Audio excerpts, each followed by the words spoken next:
Hello guys, welcome back to hub of knowledge Mac future making training centre and consultancy services. तो यदि आप अच्छी job ना मिलने के कारण या सर्विस में अच्छा इंक्रीमेंट ना मिलने के कारण करियर में पिछड़ रहे हैं, या फिर दोस्तों आप डिग्री डिप्लोमा करने के बाद किसी कारण बस जॉब नहीं कर पाए हैं, तो आप हमारा training centre hub of knowledge Mac join करें। हमारे यहाँ से इंडस्ट्रियल डॉक्यूमेंटेशन का कोर्स करने के बाद आप अपने करियर में ग्रोथ कर सकते हैं और अपने करियर को रीस्टार्ट कर सकते हैं। हमारे यहाँ से ट्रेनिंग लेने के बाद कैंडिडेट का आईक्यू लेवल इंक्रीज हो जाता है और कॉन्फिडेंस बिल्डअप हो जाता है, क्योंकि सभी ट्रेनिंग प्रैक्टिकल व थ्योरेटिकल पढ़ाई जाती हैं और साथ में इंटरव्यू की प्रिपरेशन भी करवाई जाती है। The main objective of Hub of Knowledge Mac Training Center providing training, placement and development of career.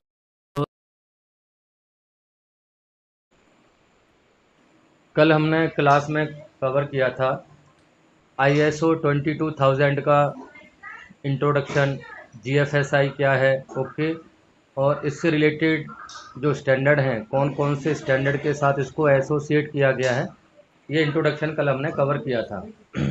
आज स्टार्ट करेंगे स्कोप। स्कोप का मतलब है एप्लीकेबिलिटी, कि ये ISO 22000 का जो स्टैंडर्ड है कौन कौन सी इंडस्ट्री में एप्लीकेबल है। तो आपको पता है ISO 22000 स्टैंडर्ड FSMS स्टैंडर्ड है। FSMS बोले तो फूड सेफ्टी मैनेजमेंट सिस्टम।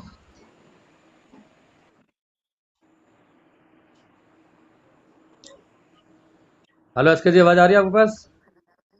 हाँ जी, आ रही है।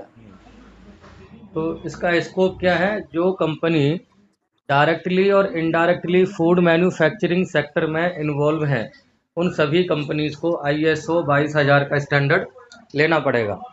क्योंकि आपको मैंने बताया था, जैसे ISO 9001 में क्वालिटी मैनेजमेंट सिस्टम की जो बेसिक रिक्वायरमेंट होती हैं वो हमें फर्स्ट इम्प्लीमेंट करनी पड़ती हैं, तभी कोई भी मैन्युफैक्चरर या ऑर्गेनाइजेशन अपने आप को डेमोस्ट्रेट कर सकता है। किसके लिए? न्यू बिजनेस लेने के लिए, और अपने प्रोडक्ट की क्वालिटी को एक्सप्लोर कर सकता है न्यू बिजनेस लेने के लिए। तो ISO का जो सर्टिफिकेट होता है ISO 9001, वो क्वालिटी मैनेजमेंट सिस्टम से रिलेटेड है। ऐसे ही यहाँ पे एक वर्ड यूज़ हुआ है FSMS। FSMS का मतलब क्या है? Failure food safety management system. तो food safety management system just like a quality management system. तो क्वालिटी मैनेजमेंट सिस्टम आपका जो है, हम ये वर्ड यूज़ करते हैं प्रोडक्ट मैन्युफैक्चरिंग जो इंडस्ट्रीज होती हैं, ऑटोमोटिव रिलेटेड या any other kind of machinery या प्रोडक्ट जो मैन्युफैक्चरिंग होते हैं, जो जहाँ पे भी ISO, मैन्युफैक्चरिंग है। हाँ, जो ISO से रिलेटेड हैं, वहाँ पे QMS वर्ड यूज़ किया जाता है। लेकिन फूड मैन्युफैक्चरिंग में FSMS, food safety management system, just like a QMS। तो ये इसने बताया है डायरेक्टली और इनडायरेक्टली कोई भी ऑर्गेनाइजेशन फूड चेन में इन्वॉल्व है तो उसको ISO 22000 की गाइडलाइंस को फॉलो करना पड़ेगा। इसमें क्या क्या कवर होगा? To to plan, implement, operate, maintain and update FSMS, providing product and service that are safe in accordance with their intended use. तो इंटेंडेड यूज मीन्स जो ISO 22000 के जो स्टैंडर्ड है, इसमें फूड सेफ्टी की जो गाइडलाइंस दी हुई हैं, इन गाइडलाइंस पे हमें को फॉलो करना है, इम्प्लीमेंट करना है, ठीक है, इंडस्ट्री के अंदर। और to demonstrate compliances with applicable statutory and regulatory food safety requirement. Company के अंदर जो कंप्लायंसेस हैं, जो हमारी लीगल रिक्वायरमेंट हैं या प्रोडक्ट से रिलेटेड जो रिक्वायरमेंट हैं, उन्हें समझना पड़ेगा और टीम को समझाना पड़ेगा, ट्रेनिंग भी प्रोवाइड करानी पड़ेगी ताकि हम इन रिक्वायरमेंट को अच्छी तरीके से फॉलो कर सकें और इम्प्लीमेंट कर सकें। Point number C, to evaluate and assess mutual agreed customer food safety requirement and to demonstrate conformity with them. ये जो ISO 22000 का स्टैंडर्ड है, ये GFSI के द्वारा अप्रूव्ड है। GFSI ये फाइनल करता है कि फूड सेफ्टी से रिलेटेड कौन कौन सी गाइडलाइंस इस स्टैंडर्ड में रहनी चाहिए, ओके। तो उसी स्टैंडर्ड के अकॉर्डिंग क्या करना पड़ता है? असेसमेंट होता है।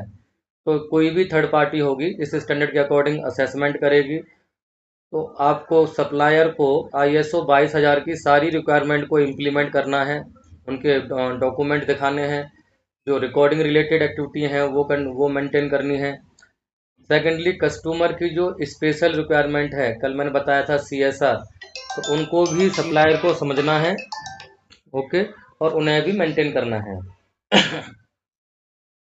नेक्स्ट है point number D, to effectively communicate food safety issues. आवाज आ रही है ना आपके पास मेरी? हाँ जी, आ रही sir. Communicate food safety issues to interested parties with in the food chain. और ये स्कोप में हमें क्या कवर करना है? जो आपकी इंटरेस्टेड पार्टीज हैं। इंटरेस्टेड पार्टीज क्या होती हैं? ऐसी पार्टीज जो आपके कंपनी के साथ में डायरेक्टली और इनडायरेक्टली एसोसिएटेड हैं, जिन्हें हम स्टेक होल्डर भी बोल सकते हैं। आपका कस्टमर हो गया, सप्लायर हो गया, जो भी रिटेलर्स हैं जिनसे आप प्रोडक्ट परचेज करते हो, और आपके एम्प्लॉयज़, कॉन्ट्रैक्टर, ये सारे किस में आते हैं? इंटरेस्टेड पार्टी में। तो आपकी जो इंटरेस्टेड पार्टी हैं वो भी कम्प्लीटली इस स्टैंडर्ड के बारे में अवेयर होना चाहिए उनको। उन्हें खुद अपने साइट पे जहाँ से आप प्रोडक्ट खरीदते हो वहाँ पर भी ये वो ऑर्गेनाइजेशन खुद ISO से अप्रूव्ड होनी चाहिए, ISO 22000 से, ताकि कस्टमर ये उसको ये कंसोलेशन हो जाए कि हम जहाँ से प्रोडक्ट परचेज कर रहे हैं, बाय कर रहे हैं, वो कंपनी भी ISO 22000 की रेगुलेशंस को फॉलो करती है। बिल्कुल। नेक्स्ट, टू सीक सर्टिफिकेशन और registration of its FSMS by an external organisation और make a self assessment, self declaration और कन्फर्मिटी टू दिस डॉक्यूमेंट। आपने ISO 22000 को अच्छी तरीके से इम्प्लीमेंट किया है कि नहीं किया? FSMS की जो रिक्वायरमेंट है वो आपको कौन डिक्लेयर करेगा? जो सर्टिफिकेशन बॉडी, जो आप थर्ड पार्टी आपने हायर की है, वो आपका असेसमेंट करेगी। असेसमेंट करने के बाद कुछ उसमें कमी रहेगी तो बताएगी, और फाइनली फिर आपको सर्टिफिकेट रिलीज़ किया जाएगा।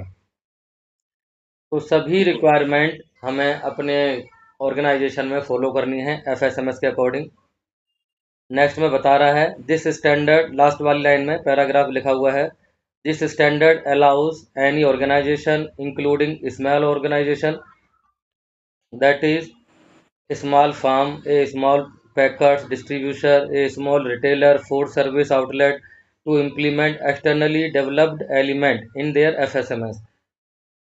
तो इसके अंदर कुछ भी आप चाहे फूड पैकिंग से रिलेटेड हो, या डायरेक्ट मैन्युफैक्चरिंग करते हो, रिटेलर करते हो, या कहीं से आप आउटसोर्स डेवलप करवाते हो प्रोडक्ट को और अपने एंड से बेचते हो, तो ये सभी तरह की कंपनियां इसके अंदर इन्वॉल्व हैं। सबको ISO 22000 का स्टैंडर्ड पे काम करना पड़ेगा। तो ये है इसका scope. Scope means applicability. Applicability. या सेकंड क्लॉज ओपन कीजिए, करिए आप। Normative references. नॉर्मेटिव रेफरेंसेस का मतलब होता है इस स्टैंडर्ड को कौन कौन से स्टैंडर्ड के साथ में क्या किया गया है, इंटीग्रेट किया गया है, ओके।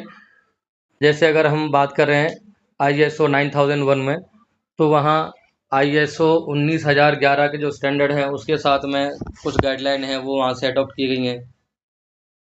IATF की अगर हम बात करें तो वहाँ ISO 9001, ISO 19011 and risk assessment के लिए ISO 31000, इन स्टैंडर्ड का रेफरेंस लिया गया है। तो यहाँ